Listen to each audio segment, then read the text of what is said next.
You'll make sure we get that sign. It'll definitely.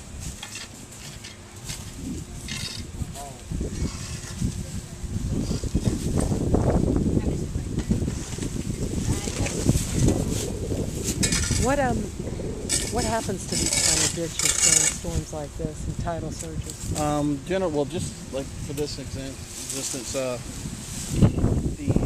once you start getting a little bit of blockage, and it gathers more and more blockages there, it becomes a domino effect for people downstream or upstream to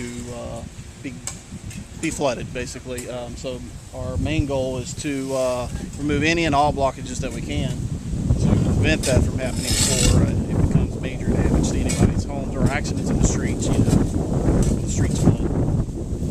And y'all do this every day, but it's really important. Yeah, every day, basically every day. But today's kind of normal. The weekend, the guys are off on Sundays, but we have to fall in to make sure that these ditches are all open and clean. But we got 2 tires, limbs. Right. This is a fairly decent ditch, but there's some of them that really bad.